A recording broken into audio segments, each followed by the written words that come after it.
Hey guys, it's Britt. Some of you know me, some of you may not know me. I really just want to take this time to introduce a new platform I've been working on, primarily because a lot of my life I've let a lot of my friends and people get away with saying some racist things to me.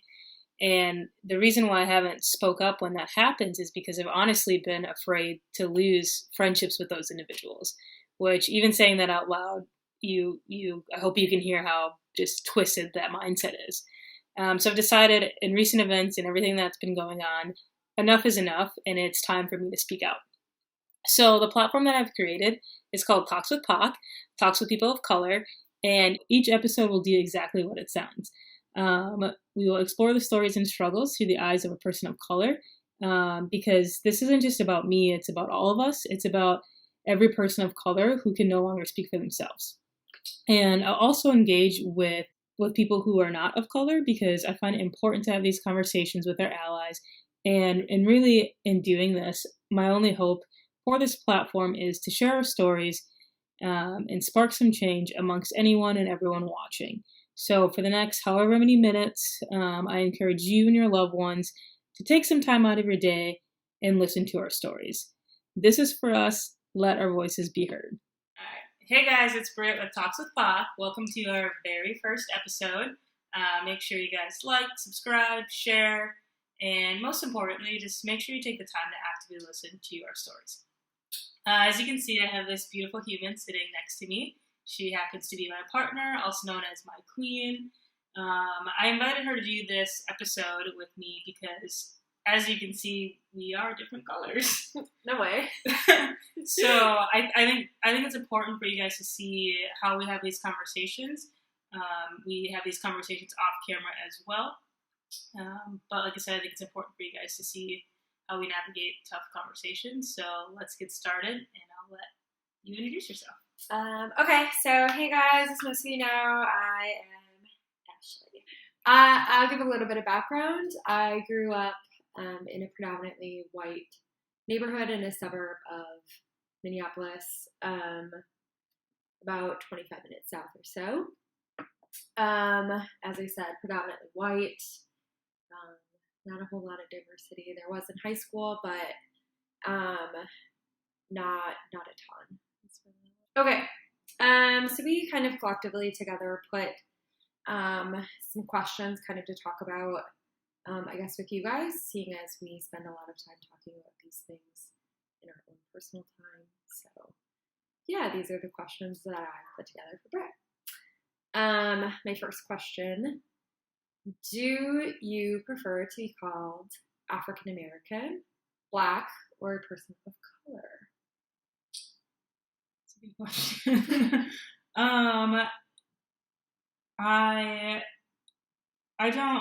I would probably say either. I'd probably stick with Black, to be honest. I don't. I mean, I'm sure like somewhere down the line I have obviously family from Africa, but I don't have any personal connections to Africa. So for me, like being called African American just doesn't resonate with me. Well, yes, I am a person of color. My color is Black, and I want that to be known, and that's how I want to be called. Okay. Do you think that I provide enough empathy and anger when we see lives of innocent Black men or women killed outside of George Floyd? Yes, I do. Like we mentioned in the beginning of this video, we have these conversations outside of Talks with POC. This is our life. We have these conversations almost on a weekly basis. So yes, I feel like you have shown empathy in cases outside of George Floyd. It's every time something like this happens. It's even when something like this doesn't happen, we as a couple are talking about it. I will say that I think it's something that's very important that you and I continue to talk about and share between each other. Mm-hmm. It's even just questions that I have myself on how I word things or how to talk about things. I have a very direct line of communication to that kind of stuff, and which I'm very lucky for. Is there more that I could be doing as an ally and as your partner to help you in this fight for justice for not only Black people, but people of color? If so, what? I would probably say to just like let me know what you are doing. I know that you are out here doing things. We obviously follow each other on social media, so like I see what you're posting and all of that. But you know, outside of social media, like I said, I know you're doing things, but I don't always know what they are. So I'm a pretty silent donator. I don't want to boast about it. It's not about that. Of course, it's about giving money, but I don't want to be given praise because I donated. I think that you should be donating. Yeah, and I completely agree with that. I don't need you to be like, hey, so I donated to this today. I donated to that. And like every other day, you're telling me something different you donated to. Like, well, I think that's great. You don't have to tell me every single time. Just be more vocal about some of the things that you have done. That's all I'm say on that. Are there people in your life that you expected to show up for you during this time that haven't? If so, how does that make you feel?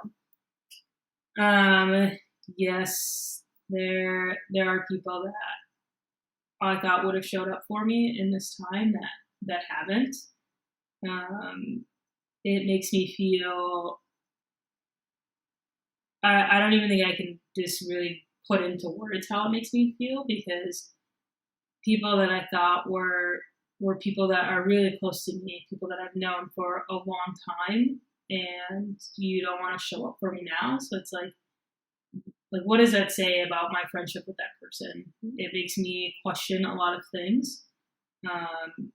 It makes me question what that person thinks of me, people who look like me. So yeah, it makes me feel really fucking sad, to be honest. As a follow-up to that, are those people that you want to keep in your life to educate, or do you think that now is the time to let those people go, so to speak? That's a tough question, because it is not my responsibility to educate people. It is not. It is not my job at all. Do I care for some of these people? Yes. Do I want them to learn? Absolutely. So I feel like I'm walking this fine line of I want them to learn, but I know it's not my responsibility to learn, or it's not my responsibility to teach them. But if I don't say, hey, you need to go learn X, Y, Z, like maybe they won't do it. Maybe they're, I don't know, for some reason waiting for me to tell them what to do. And it's not my job. I welcome anybody who has questions. But at the same time, like I'm not about to give you a to-do list of here are these 1 through whatever things you can do. There are plenty of resources floating online. I have shared plenty of resources on my social media pages. And I think if people just kind of wake up and look around them, they can find the resources that they need. I would agree. I think, I also share all of those things on my page as well. So if you, for some reason, aren't following Britt and follow me, I would take some time to look through that by yourself. Yeah. I think that's a good time. Well, I mean, I'll at least link my social media account if you want yours linked. I can obviously, there's like a comment box below or something. I'll put it in that. I don't really know how these things work. But I think the backhand to your question was, are these people that I still want in my life? And, in the beginning of this video, I spoke about, I've been silent for so long. These people have said awful things to me, and I've kept quiet because I'm literally scared that I'm going to lose those friendships, which is the most fucked up way to think about that. I'm going to let you disrespect me, call me racial slurs or whatever, just because I'm scared to not be friends with you. And, when I even say that out loud and just the reflection that I've been doing, those aren't people that I need in my life. They're not. Like if you can't be respectful towards me, to people who look like me, my friends that look like me, my family that looks like me, then you are not somebody that I need in my life. And I'm done. I'm done letting people slide. Enough is enough. And this is why this whole platform is here, for me to talk about these things, for other people to talk about these things, for us to talk about these things. I also realized since when I decided, I was like, okay, I'm no longer staying silent. Like, I haven't been scared to share how I feel, and it's been really rewarding. It's obviously a vulnerable thing for me to do, but at the end of the day, I'm proud of what I'm doing, and I'm not going to stop. What age were you the first time you experienced racism? I remember the first time somebody just said something that I knew wasn't right or didn't sit right. I don't know how old I was. I was pretty young, but somebody asked me, how come like this side of my hands and the bottom of my feet, how come they're not black? And I'm literally like looking like, what the fuck kind of question is that? Like, I was so young, so I'm sure I didn't think like, what the fuck? But I was probably like, I am so confused. I don't even know how to address that. So I remember that for sure. Don't remember what I said, but I remember being asked that question because it just was like, I have no idea what's going on here. That's the earliest memory that I can think of. I've obviously dealt with, racism in other situations. We'll get there.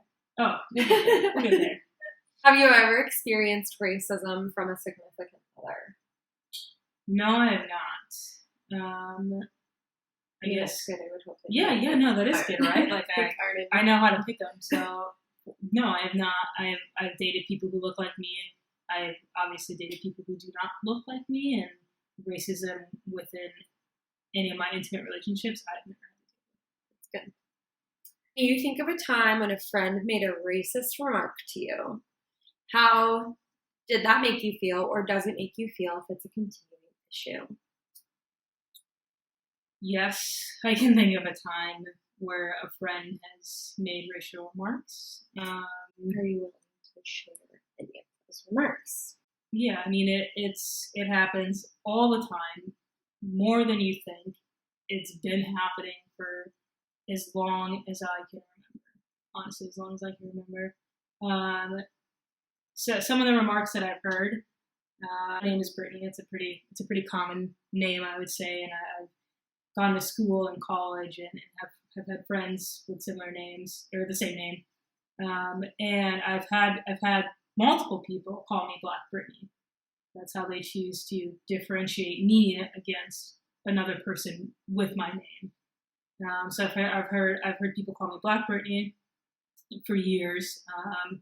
People have said like, "Oh, you're like an angry Black woman," or "You're like a mad Black woman," or I don't know, if I get expressive or upset about something, they're like, "Oh, the black's coming out of you," and I don't know what the fuck that means because it's always here.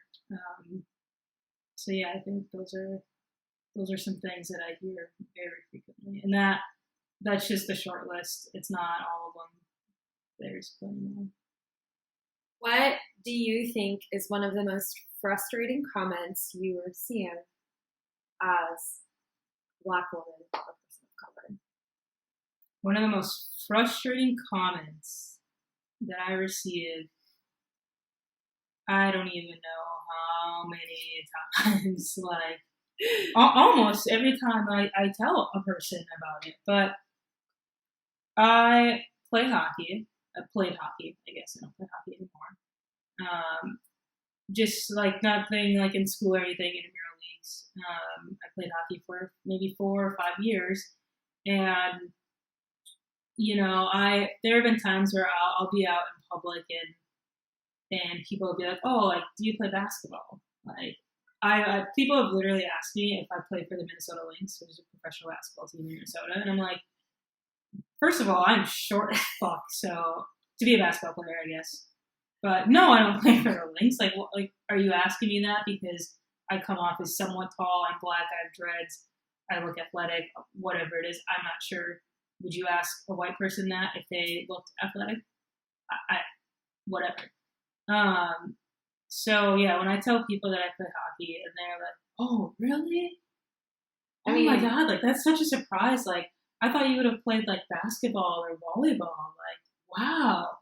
I'm just like, what the fuck? Like, anybody can play hockey. I also play the guitar. I attempt to play the guitar. I remember this one time in college, somebody said, I was playing the guitar in the dorm room, and somebody said, oh, I didn't know black people could play the guitar. I didn't know that was a white specific instrument. Exactly. and then I proceeded to, this individual, I didn't even check them like I should have. But I just said, like, what do you mean?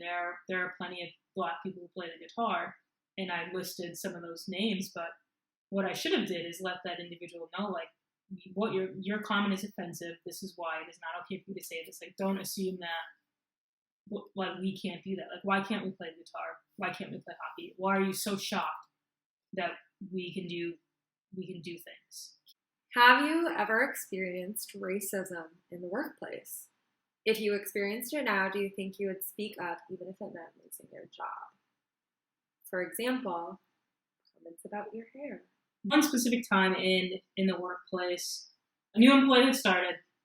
I obviously I had meetings with this person prior, like big group meetings, to introduce ourselves, and I'd spent some time talking with this individual because work responsibilities aligned somewhat. And the response that once I started like speaking more, they told me like, I'm so shocked by how well spoken you are. And I like am not even sure how to take that comment. Right. Like, what is that? First of all, like, what did you think I was going to sound like? But what does that mean? I can't believe. I don't know what it means. Are you trying to say like you can't believe how white I sound? Like, is that your comment? Is that what makes I have no idea somebody articulate? And I was so just taken back. Did not know what to say. Was just so surprised that somebody would say that. And I did what I've been doing, and that was, I let it slide. I don't even think I honestly addressed the question. I probably found some way to just ha-ha it. So yeah, that has been my experience in the workplace. I guarantee you, if somebody said some shit like that to me today, no, I would not let it slide. I wouldn't be scared to speak up because I'm in fear of losing my job, because me speaking up for myself and not willing to tolerate racism in the workplace shouldn't get me fired. Right. So I should not be bullied and pushed in the corner and not say anything just because of that, because I know that what I'm doing is right, and I will always stand up for what I know is right. All right, so a couple questions that I have for you. Like I mentioned in the beginning of this video, I think it's important to have conversations with our allies. Obviously, as you guys have learned, Ashleigh is one of our allies. So I did want to carve some time out to be able to ask you some questions as well, and for everyone watching to kind of get to know you a little bit better. So my first question for you is, can you recall a time where you heard somebody say something that was racist? Did you confront that person? Like, what happened? I can think of the last time that I heard a racist remark, and it was from a white person dropping a word that's not appropriate to be dropped by a white person. It actually happened to be in front of Britt, but in front of Britt or not, just the fuck, pretty much, like in front of me and lots of other. Yeah, it wasn't just a standalone moment. It was in front of a group of people, and it came out so naturally that it was something that, and immediately I was like, what the fuck? Like, as soon as it left his mouth, I was like, what the fuck did you say? What the fuck's wrong with you? Because that's not appropriate. And I'm glad you did that, because if you guys have learned anything, I literally sat there and said nothing because I was surrounded by a bunch of people and I did not want to piss anybody off. So I'm glad you were there, not only as my partner, but as an ally and standing up for confronting that person. This is going to be a good question. Have you had to explain to your peers the importance of Black Lives Matter versus All Lives Matter? Yes, I have. We actually had a conversation about an encounter I had sometime over the last couple of days. A girl on Facebook kept posting a lot of All Lives Matter things. Her main comment was, it's happening to white people too. What's happening to white people? That police brutality is happening to white people. So that was her defense for you saying Black Lives Matter. Correct. So her statements, a lot of them were, I don't understand why it's about Black lives. It's happening to white people. And I commented on it and I said, nobody is saying that it doesn't happen to white people. We're saying that it happens to Black people far more often than it happens to white people. And her and her friends sent me quite a response that I was a dumb bitch or a stupid bitch who doesn't know shit or something. I look dumb as fuck. Those were a couple of comments that I got in response to that. I don't necessarily condone name calling. So I refrained because what is me calling you a bunch of names going to do? I just simply put some statistics in the comments for her and said that yes, while it does happen to white people, it happens at a rate of 3 times higher for Black people. And that's really exactly the point. So how many times have you had to do that outside of this particular story that you over time or just this week? Either or, both. Over time, I think that it's been a lot of conversations. You know, George Floyd isn't the moment that made me woke. I have been supporting Black Lives Matter for as long as Black Lives Matter was a thing. I think that over the years, I've had to have lots of conversations about it. That includes in my workplace, because if you want to talk about something that I think is inappropriate, I'm not going to let you just say it because it's not appropriate. Mm-hmm. So I think that those conversations have probably been in the hundreds, I would say, of conversing with different people who don't necessarily understand that it's literally not about all lives. But I will say this. If I catch anyone outside posting All Lives Matter, I'm coming for you. With straight facts. Facts.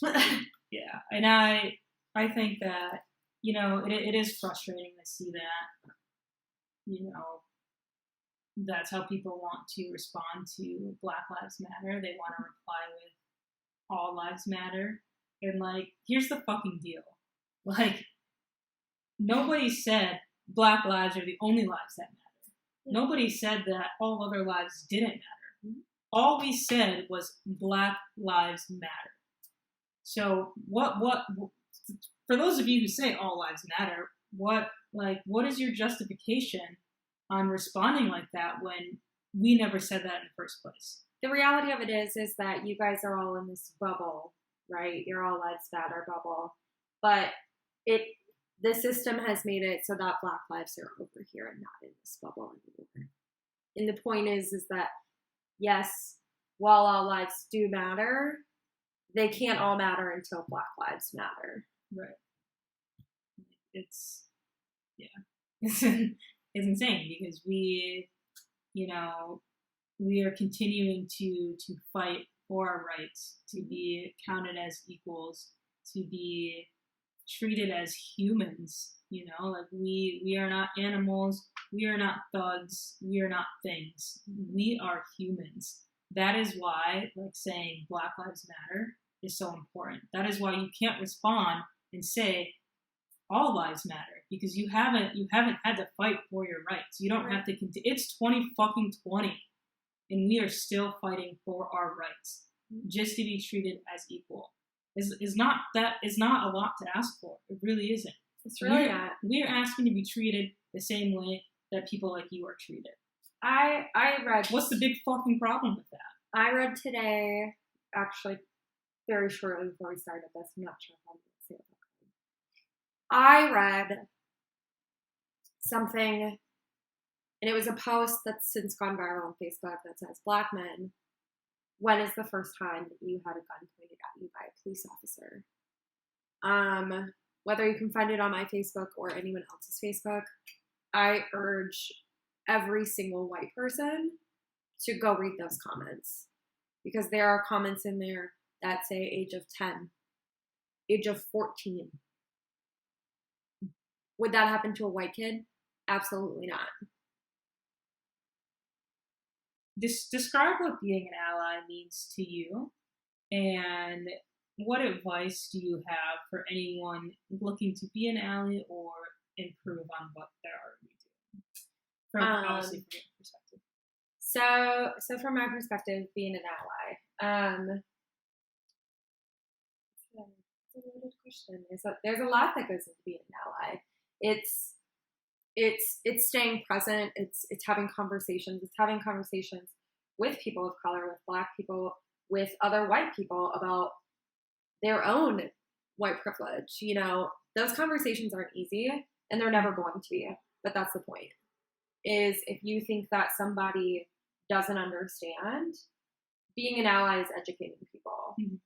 The reality of it is, to be perfectly honest, Black people and people of color are sick and tired of fucking educating white people on why their fucking lives matter. And they shouldn't have to. So I, as an ally, will do everything in my power to educate people who still don't get it. Mm-hmm. Allyship comes in donating if you can.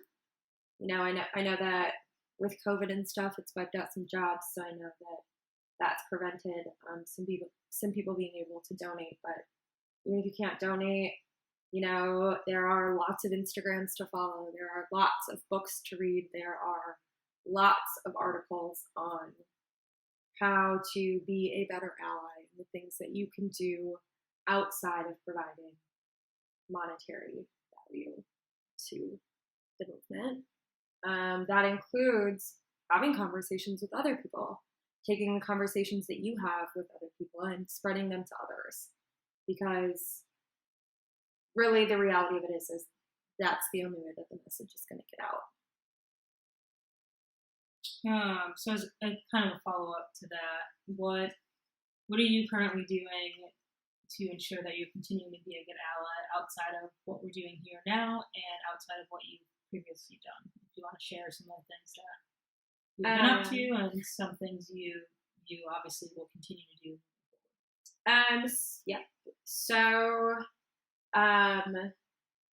I recognized kind of last week that while I'm an ally vocally, I do have the ability to be an ally with donations and money, and that is something that I'm fortunate enough that I have the availability to do. So I have just set up like reoccurring payments for Black Lives Matter to donate to them monthly, just to keep something on the books for myself. Because man, if I cannot go out to eat one day a week because I donated, like shoot, it's whatever, you know, it's worth it, right? And it's also having conversations with all of your friends of color, all of your Black friends, because being an ally to each and every one of them is different. And well, yes, obviously the message is all the same, but how you be an ally for one specific person may vary when you talk to a different person. Mm-hmm. So I think that it's important for you to keep having those conversations, because obviously we are human beings. We change. What you need one week, you might not need another week. Mm-hmm. So it's continuing to have those conversations with the people of color in your life that you are supporting. Mm-hmm. Also, like movies, watching lots and lots of we've watched some pretty tough movies together. We have, and you know, they're great for us to watch together. They spark a lot of really candid conversations that, you know, I am quite an emotional being. I cry pretty often. And so, you know, I think in some ways, like, it's good for you to see that, because sometimes I can also have a really tough exterior. So, and of course, how do you always be an ally? You fucking vote. You know, that's right. And my last question for you is, do you think your family understands the importance of what's going on right now? Do you think that they're taking the necessary steps to be good allies, or do you think there's room for improvement? Okay, so I'm gonna work in reverse. Okay. I do. I think I kind of answered in the last question, but I think there's always room for improvement to be an ally. Mm-hmm. You know, there's always new information to educate yourself, and, you know, staying on top of your own topics. So I certainly think that me, along with thousands of other allies, can always improve. I will say that about my family, but I think, you know, that everyone can improve on being a good ally. I think that, as I said, I grew up in a predominantly white neighborhood. I grew up with privilege, and I know that. I openly will talk about it. I will have a conversation with anybody about the privileges that I was given in my life. I think, you know, my family is all kind of the same way. My family might not be as vocal or as any of that stuff, but I think that my family is taking the necessary steps to recognize that they need to be a better ally. Mm-hmm. Some really big steps for my family. All of my family was posting some solidarity stuff, which was really awesome for me to see. So I think that my family is maybe unsure, like a lot of families, mm-hmm. I think, are unsure of how to be an ally and how to help, especially when you come from a predominantly white neighborhood. Mm-hmm. I think that, you know, they don't see all the things that happen in Minneapolis. They don't know all of the things that happen, but I think that my family is taking the necessary steps that they need to do to be a better ally. Mm-hmm. And I think, you know, to echo that, you know, people, you know, you mentioned, like, you know, they might not know how to have these conversations. They might not know where to start, and that is a big backbone of this platform. Is here's a platform, you can hear some of our stories, you can really take the time to reflect on some of the pain and struggles that we have dealt with, just being a person of color, and then obviously having our conversations with our allies as well. Hopefully, thinking about those two conversations, talking about it with your kids, and you know, that's a way to start. If you're watching this video, you've already started. Yeah. So. And I will say, as a white person out there, if you have questions and you're too embarrassed to ask your friends that are Black, or any person of color, my inbox is always open. You know, we all have to start somewhere. I didn't start off being this voice and this knowledge of it. It you know, it takes work. Yeah. And if you don't know where to start, and you don't want to exhaust somebody who, to be honest, is probably pretty fucking exhausted right now, my DMs and inbox are open for any types of conversation, or if you need help finding resources and that kind of stuff that are too embarrassed to ask. So my last question, and I think that it's important for everyone to hear your answer for this one. What does Talks with POC mean to you?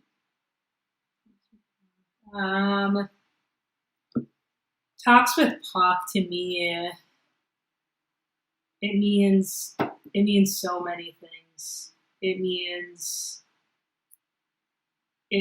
like my voice for 30 years, over 30 years.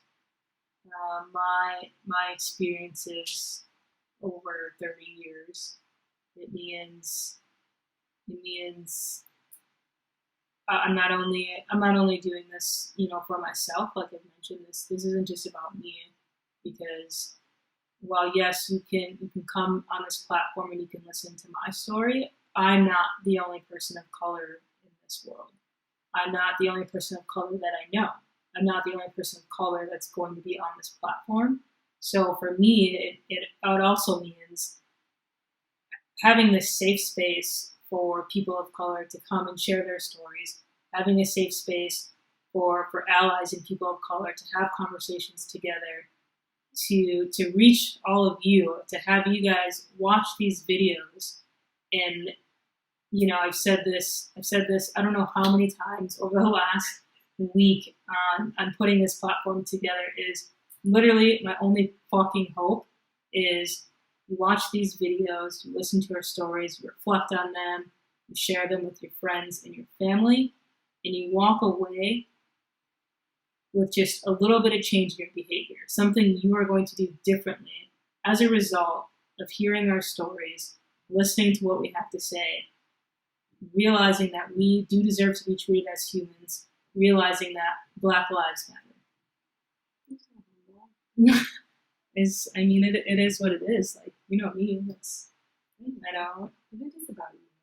It is. But it's not just about me. Like I said, I'm not the only Black person. I know so many people. You're not the only Black person. You are a Black. Oh, I am a Black person, exactly. But I'm not the only one. This isn't going to be all of my stories every week or whatever, because I want, as much as I need this platform, I want to share it with other people, because I know other people need it as well. And that's what it means to me. It's this little internet family I think I've just created. I have no idea what I got myself into, but I'm excited. I can't wait to hear everybody's stories, and I can't wait for everybody to watch them. I can't wait for a little bit of change to happen. And yeah, I'm just super stoked that I'm able to do this.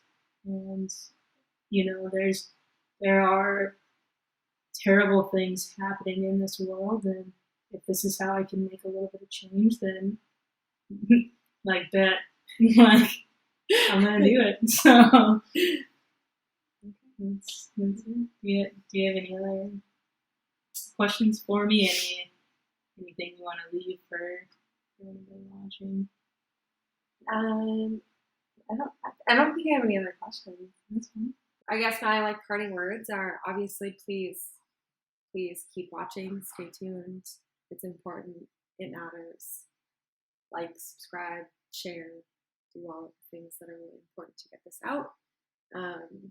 Even if it's just to help educate somebody. Thank you so much for joining me on, of course, this first episode of Talks with POC. I appreciate you, obviously as a partner, but just as an individual and somebody that I know is in my corner, somebody I know that will protect rights and fight for rights for me and my family, boys, and friends, and anybody who looks like me, any person of color. Thanks for having me. You're welcome. Thank you again to everybody that is watching. Again, my name is Britt. This is Talks with POC. Make sure to like, subscribe, hit the share button. Again, we really just want everybody to see this, hear our stories, because Black lives do matter.